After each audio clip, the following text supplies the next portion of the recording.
হয় নিশ্চয়কৈ উন্নয়নৰ বিপৰীত ছবিৰ অৱস্থান কৰা দেখিবলৈ পোৱা গৈছে পশ্চিম কাৰ্বি আংলঙৰ এটা অঞ্চল আৰু এই মুহূৰ্তত মই উপস্থিত আছোঁ পশ্চিম কাৰ্বি আংলঙৰ কান্দং নামৰ অঞ্চলটোত আৰু দেখিবলৈ পোৱা গৈছে উন্নয়নৰ সম্প্ৰতি বিপৰীত ছবিত থকা দেখিবলৈ পোৱা গৈছে অঞ্চলটো বাৰিষা গ'ল কিন্তু যি জমৰ যাতনা সেই জমৰ যাতনা নগ'ল অঞ্চলবাসীৰ পৰা আৰু এই মুহূৰ্তত মই মোৰ সহযোগীয়ে দেখুৱাইছে ইয়াৰ সামগ্ৰিক দৃশ্য আৰু পৰিৱেশ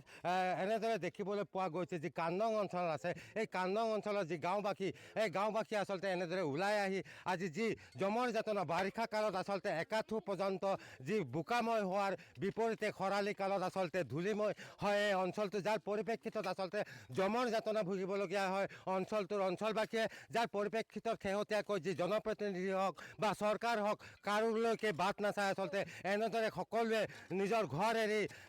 হাতে হাতে কোৰ আদি লৈ এনেদৰে পথ মেৰামতি কৰি থকা দেখিবলৈ পোৱা গৈছে ক'ব লাগিব বিগত প্ৰায় দীৰ্ঘদিন ধৰি আচলতে অঞ্চলবাসীয়ে জমৰ যাতনা ভুগি থকা দেখিবলৈ পোৱা গৈছে সমান্তৰালকৈ ক'ব লাগিব যি অঞ্চল আছে অঞ্চলটোৰ যি উন্নয়নৰ আচলতে তেওঁলোকে মুখ নেদেখা বুলিয়ে এক প্ৰকাৰ ক'ব লাগিব কাৰণ ইয়াত যি খোৱাপানী বিশুদ্ধ খোৱাপানীৰ অভাৱ দেখিবলৈ পোৱা যায় সমান্তৰালকৈ দেখিবলৈ পোৱা গৈছে এই মুহূৰ্তত ক'ব লাগিব যি আচলতে বিগত যি বাৰিষা কালত আচলতে জমৰ যাতনা ভোগা ৰাইজে এনেদৰে ওলাই আহি পথ মেৰামতি কৰি থকা দেখিবলৈ পোৱা গৈছে আৰু এই মুহূৰ্তত এগৰাকী স্থানীয় লোক আছে মই তেখেতৰ সৈতে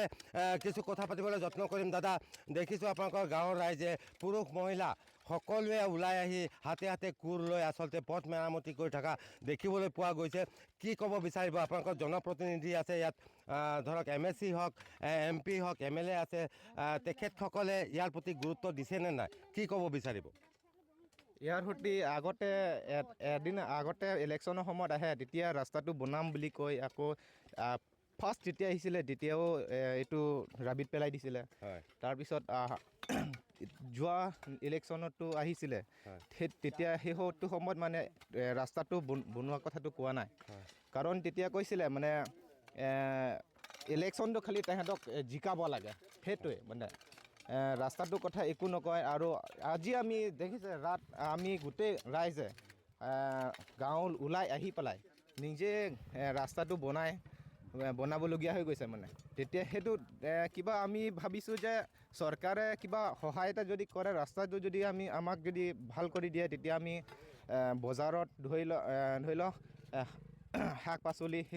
তেনেকৈ কিছুমান খাবলৈ নাপায় ন সেইটো সৈতে আমি মানে বিক্ৰী কৰি খাব পাৰে সেইটো কাৰণে চৰকাৰলৈ আমি অনুৰোধ কৰিছোঁ হয় নিশ্চয়কৈ ক'ব লাগিব আচলতে অঞ্চলটোৰ যি কৃষিজীৱী লোক আছে তেখেতসকলে আচলতে অনুৰোধ জনাইছে বা আহ্বান জনাইছে চৰকাৰখনে যাতে গুৰুত্ব আৰোপ কৰি আচলতে যি পথ মেৰামতি আছে এই পথ মেৰামতিৰ কাম তেওঁলোকে কৰি দিয়ে তাৰ বাবে অনুৰোধ জনাইছে এই মুহূৰ্তত আন এগৰাকী লোক আছে মই তেখেতৰ সৈতেও কিছু কথা পাতিবলৈ যত্ন কৰিম দাদা দেখিছোঁ আপুনি এইটো পথেৰে প্ৰায় অহা যোৱা কৰিবলগীয়া সদায় নিতৈ বুলি ক'ব লাগিব কাৰণ আপুনি এজন শিক্ষক বুলি আমি জানো কি ক'ব বিচাৰিব আচলতে কেনেকুৱা ধৰণৰ ৰাইজে দুৰ্ভোগ ভুগিবলগীয়া হয় পথটোৰ বাবে একচুৱেলি ছাৰ মইতো ডেইলি ৰাতিপুৱা 8:30 সময়তে পাৰ হওঁ আৰু আবেলি 2:30 মই ইয়াৰ পৰা ৰিটাৰ্ণ হওঁ একচুৱেলি এই ৰাস্তাখন মানে খুব জৰ্জৰ অৱস্থা আছে আৰু ৰাইজে মানে এই বছৰে নহয় মই প্ৰত্যেক বছৰত এই বানপানী বা এই হেৰি আমাৰ বাৰিষা কালটো শেষ হোৱাৰ লগে লগে ৰাইজে ঘৰে ঘৰে হাতে হাতে ওলাই আহে এইখিনি কাম কৰি দিয়ে আৰু আৰম্ভ হৈ আছে এইখানে যে আমি নদী আছে তাতো বাঁহ কাটা মই দেখি আহিছোঁ তাতো ৰাইজে মানে এটা বাঁহৰ দলং এটা সাজিবলৈ গৈ আছে গতিকে ৰাইজৰ ইমান আগ্ৰহ চাইখিনি বহুত ধুনীয়া লাগিছে আৰু অৱস্থা বেয়াটো সঁচাকৈ ৰাস্তা অৱস্থা বেয়াহে আছে এইটো আপুনি দেখি আছে হয় নিশ্চয়কৈ ইতিমধ্যে যি লোক আছে লোকজনে ইতিমধ্যে অৱগত কৰিছে আচলতে যি পথৰ দুৰৱস্থা সেই পথৰ দুৰৱস্থাৰ কথা তেওঁ ইতিমধ্যে উল্লেখ কৰা দেখিবলৈ পোৱা গৈছে সমান্তৰালকৈ ক'ব লাগিব যে যি আপোনাৰ আমলেট বা আমটুক আপাম নামৰ যি স্থান আছে তাতো আচলতে দলঙৰ অভাৱ আছে যি অভাৱৰ ফলত আচলতে শেহতীয়াকৈ যি অঞ্চলটোৰ ৰাইজ আছে ৰাইজে বাঁহৰ দলং সাজি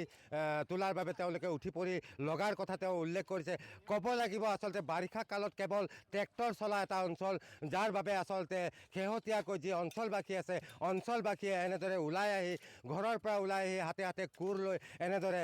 যি পথ আছে জৰাজীৰ্ণ পথ মেৰামতি কৰি থকা দেখিবলৈ পোৱা গৈছে পশ্চিম কাৰ্বি আংলঙৰ কান্দং অঞ্চলত